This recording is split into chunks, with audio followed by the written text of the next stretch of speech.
Dia itu pembohong, pengkhianat kok mau dipilih. Khilafah ini tidak akan berdiri sekalipun karena kita akan berhadapan dengan negara. Ciptakan keinginan.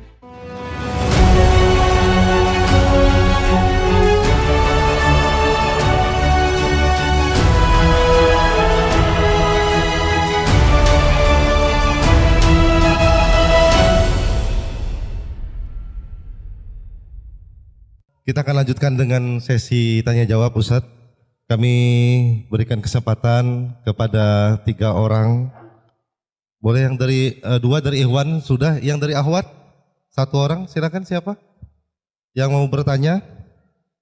Ya, oke, sudah ada. Tolong dibantu panitia.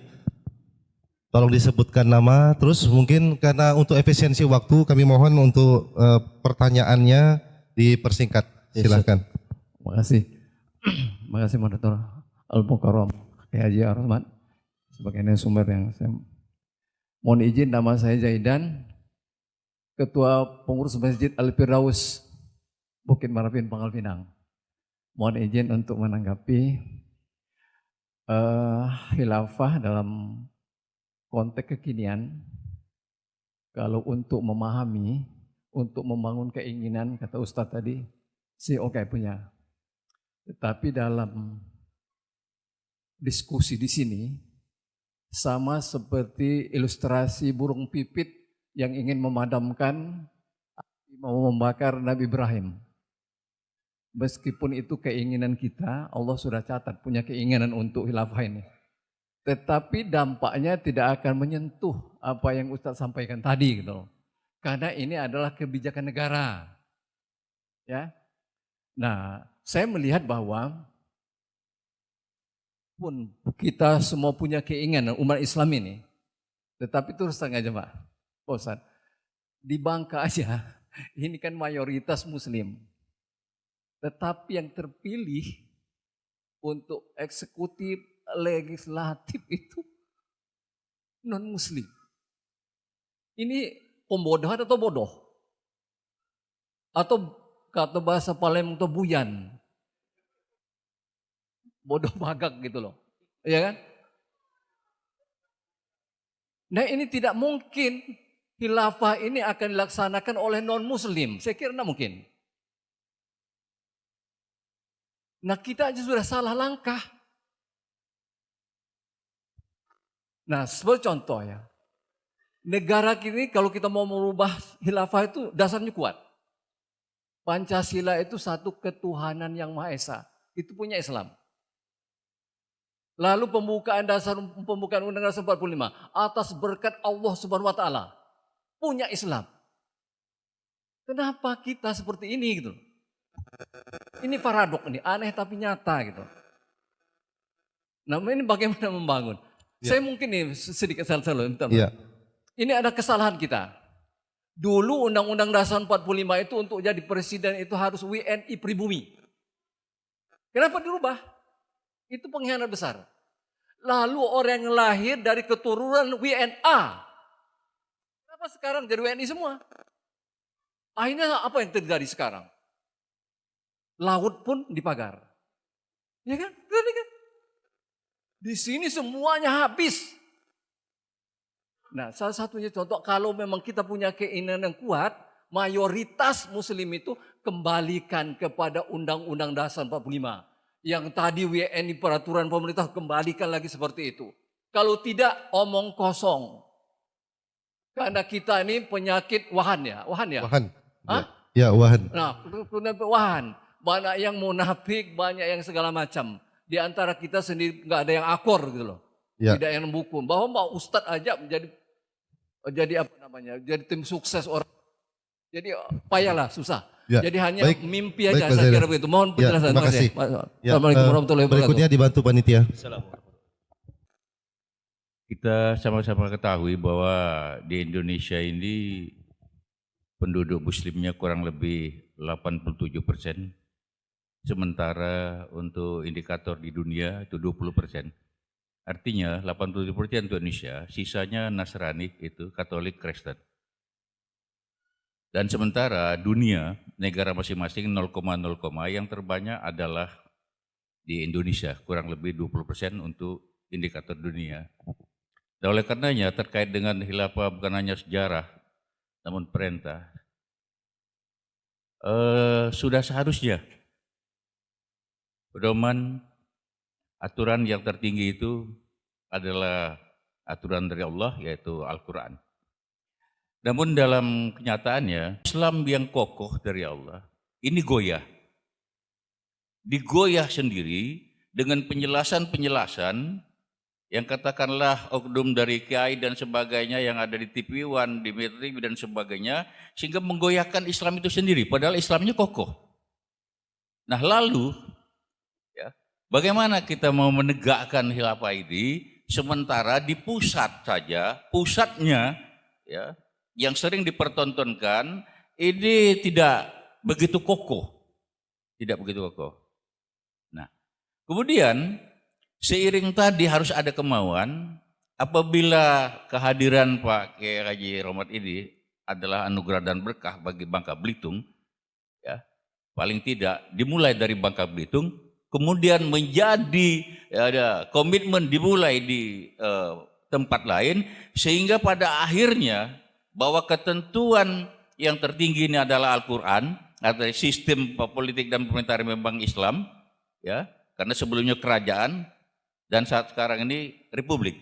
Pada saat republik yang banyak dilahirkan kemiskinan, korupsi dan sebagainya. Bahkan tadi disampaikan oleh Pak Ustadz Jadian tadi, laut pun diterbitkan surat, ya, surat hak guna bangunan, iya, yang prinsipnya hak guna bangunan itu ya berada di tanah, ruang tanah, bukan di laut. Namun kenyataannya ini sudah di-coupling. Nah, kenapa ini terjadi? Ya karena aturan yang dibuat, seperti yang disampaikan penjelasan Pak Kiai Haji tadi, ya aturan ini dibuat ini adalah kepentingan dari pemilik saham tertinggi atau pemodal. Nah, apabila ini tidak diakhiri, dan tidak berani berkomitmen memulai ini, kembali ke khilafah ini tidak hanya sejarah tapi adalah perintah, ya, maka alangkah banyaknya penduduk muslim ini yang ada di Indonesia khususnya tidak selamat. Ya, baik Pak. Tidak selamat. Nah pertanyaannya, apakah mungkin Indonesia ini berubah yang dari kerajaan ke republik, berubah sumber yang tertinggi ini adalah Al-Quran? Apakah mungkin? Yang kedua, apabila Indonesia ini menganut sistem politik pemerintahan Islam, sementara ada kurang lebih 13% itu adalah Katolik dan Kristen, ya, bisakah diminimalisir dampak perang saudara kericuan ini? Karena ini khilafah ini bukan hanya sejarah tapi perintah. Barangkali ini. Baik, ya, terima kasih. Assalamualaikum warahmatullahi wabarakatuh. Waalaikumsalam warahmatullahi wabarakatuh. Intinya bahwa sepanjang ketentuan kita itu menggunakan syariat. Jadi kalau sepanjang pernikahan itu sesuai dengan fikih, ada akad nikah, ada suami, ada istri, ada ada wali, ada mahar, ya, kemudian ada saksi, ya sah dia. Mau siri maupun jahar, rame. Tapi memang nanti akan ada kesulitan-kesulitan secara administratif. Tapi tadi saya katakan rencinya tentu perlu kita bahas lagi dalam forum khusus, ya, bahas tentang itu. Berikutnya juga tentang DPR, gimana hukumnya membeli rakyat dengan memberikan mahar kepada mereka, demikian juga menerima dan memilih mereka. Intinya sebenarnya rakyat itu harusnya memilih itu berdasarkan apa yang ditentukan Allah, bukan apa yang dalam uang tadi, ya. Sudah tahu dia itu pembohong, pengkhianat, kok mau dipilih memilihnya. Namanya memilih itu harusnya memilih yang amanah, milih yang benar itu. Apalagi jelas-jelas yang akan dilakukan tidak sesuai dengan Islam, ya tidak boleh menerima apalagi memilihnya. Demikian juga sebaliknya ketika dia memberikan kepada rakyat uang, itu sebenarnya tekadnya sudah buruk, gitu. Niatnya itu sudah salah. Gimana dia memberi uang agar memilih dirinya yang pada ujung akhirnya kepentingannya untuk dirinya dan seterusnya. Nah, saya ingin menjawab pertanyaan yang dari Bapak tentang undang khilafah ini tidak akan berdiri sekalipun karena kita akan berhadapan dengan negara. Nah, demikian juga pertanyaan kedua saya kira hampir-hampir mirip ya, sama. Ini gini, sebenarnya kalau kita bicara negara, negara itu pada ujungnya ya orang juga Pak. Negara itu pada ujungnya orang juga. Ya presiden, ya menteri, ya DPR itu sebenarnya kalau kita ujung akhirnya itu loh. Negara itu memang tidak bisa berubah, tapi orangnya yang menjadi penguasa negara itu yang bisa berubah pikirannya. Contoh ya, dulu di masa Soeharto itu, saya masih mahasiswa pada saat itu ada peraturan seragam sekolah anak SMA. Jadi anak-anak SMA itu nggak boleh pakai kerudung, jangan sampai jilbab, kerudung aja nggak boleh. Kalau di sekolah negeri keluarkan itu, gitu. Karena peraturannya ada. Nah, lalu kemudian ada sebagian yang menggugat di pengadilan. Saya di Surabaya pada saat itu, saya ikut mengawal itu juga ikut demo tapi oleh hakim akhirnya dikalahkan yang menggugat itu, tetap dia tidak bisa sekolah di sekolah negeri. Di Surabaya kalah, di Jakarta juga kalah. Yang satu yang menang itu di Bogor. Menang dia. Tapi kalau kita lihat, ketika keinginan rakyat itu terus disuarakan. Ini kewajiban, menutup aurat, katanya sekolah membangun iman bertakwa. Gimana ada muridnya mau beriman dan bertakwa, menutup aurat, kalau malah dilarang segala macam. Terus desakan itu muncul, keinginan terus disuarakan. Akhirnya apa? Berubah. Penguasa atas desakan rakyat mengubah hukum undang-undang yang tadinya dilarang menjadi boleh. Jadi sebenarnya tidak statik gitu Pak. Undang-undang itu kalau kita lihat itu berdasarkan keinginan rakyat juga. Kalau rakyat ingin berubah bisa berubah itu. Contoh lain, saya undang-undang bukan itu kan undang-undang. Kalau sampai undang-undang dasar UUD itu pun bisa berubah. Yang dulu pada masa Soeharto dikatakan ini adalah harga mati. Ya bisa berubah sampai rekomendasi perubahan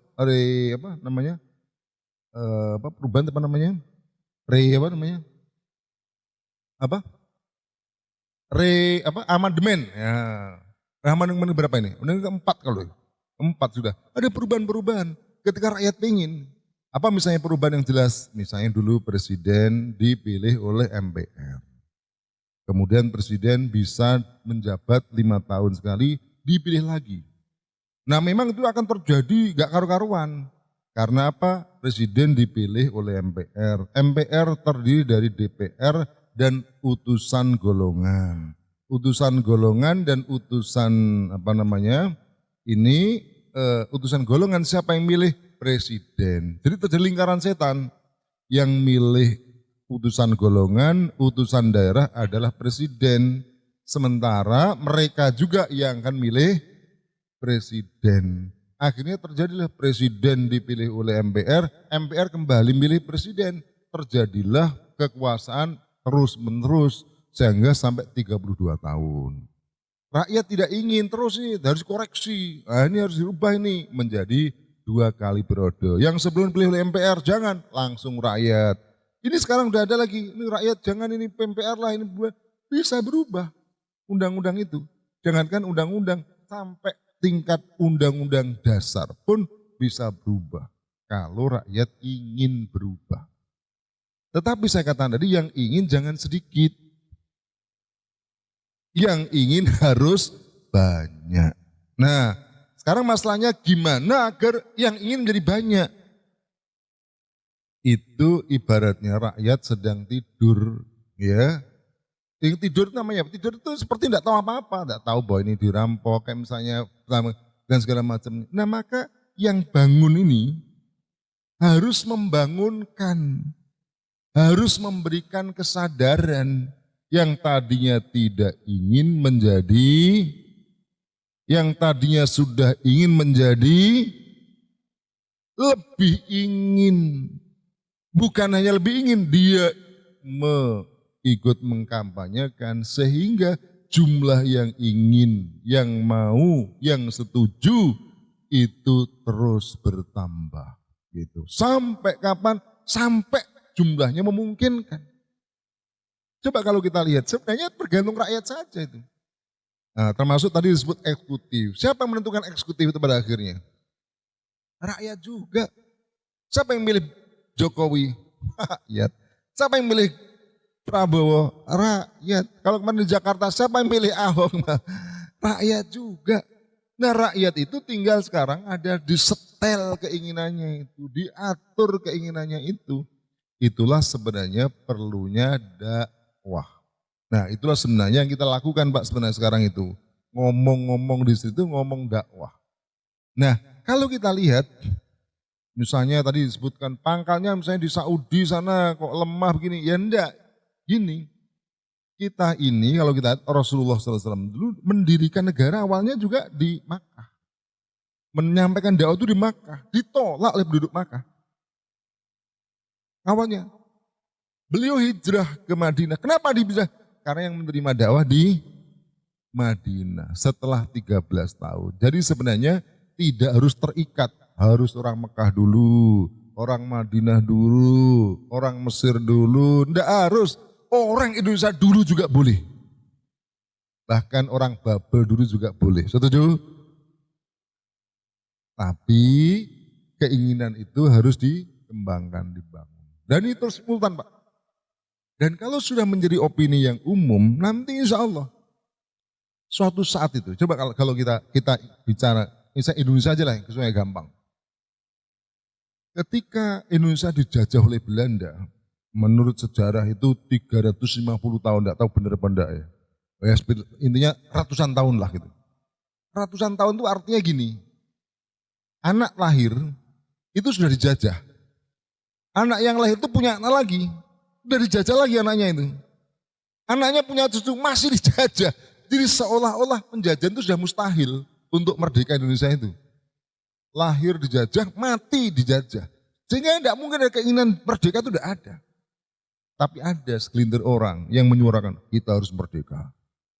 Gerakanlah namanya mengalami saya Syarikat Islam, ada beberapa kelompok-kelompok Indonesia Merdeka. Itu tahun 28, tahun 20, tahun 2, itu sampai masih jauh, tahun 45.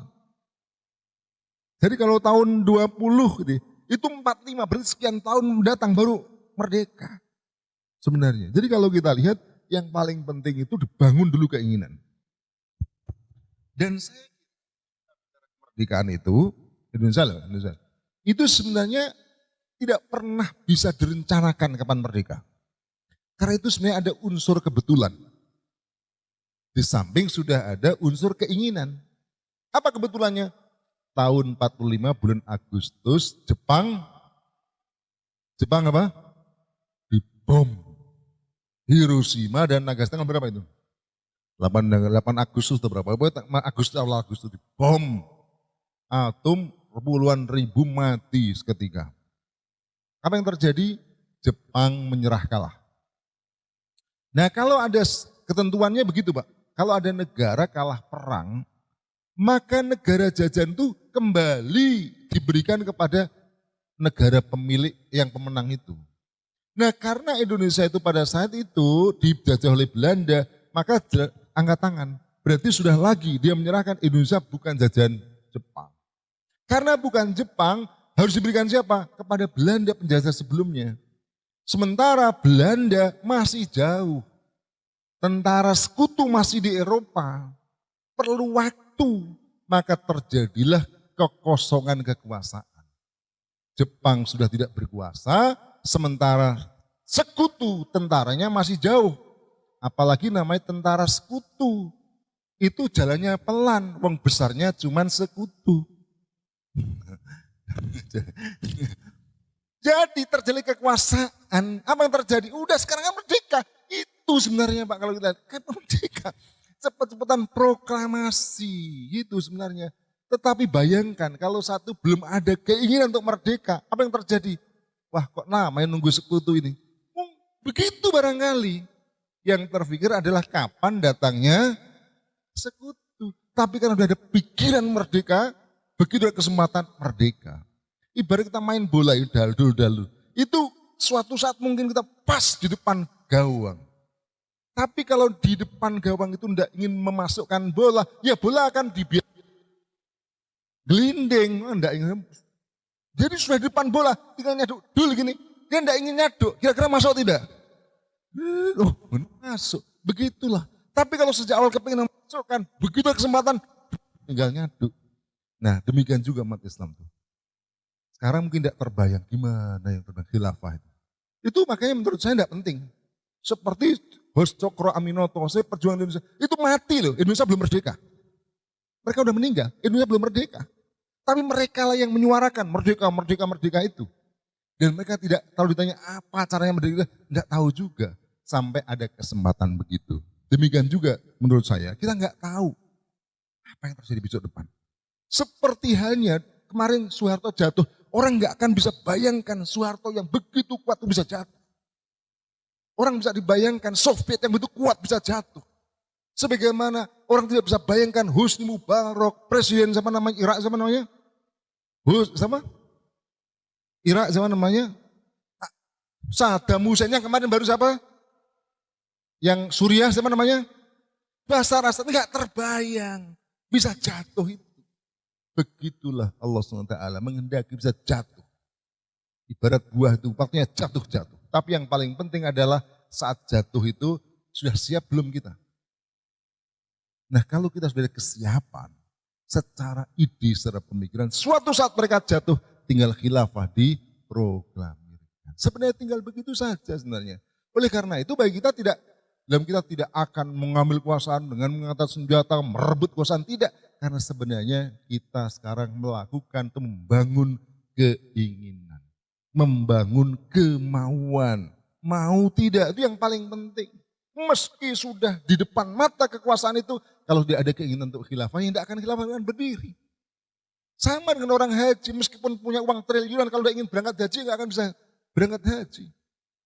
Tapi kalau tidak ada keinginan, gimana? Kalau ada keinginan, bisa nyampe. Begitulah yang terjadi. Maka tadi saya berulang-ulang katakan, sebenarnya yang paling penting dulu, ciptakan keinginan, ciptakan kemauan, ciptakan persetujuan. Dan yang setuju, yang mau, yang ingin, bukan hanya segelintir orang, jadikan keinginan ini keinginan mayoritas rakyat Indonesia. Setuju? Setuju? Takbir.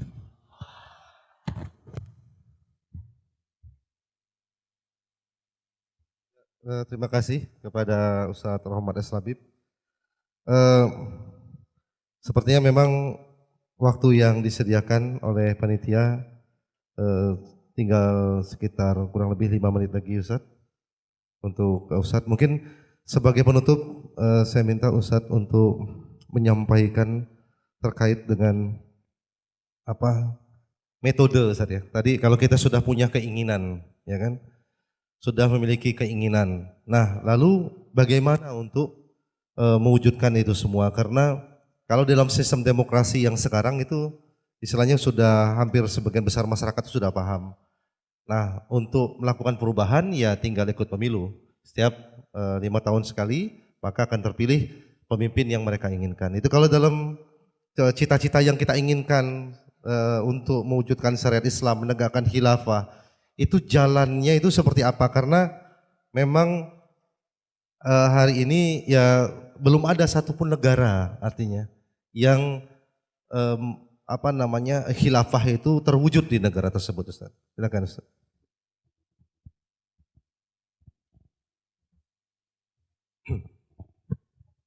Ya, tentu kalau kita bicara keinginan masyarakat tadi itu, ini kan harus keinginan yang diorganisir.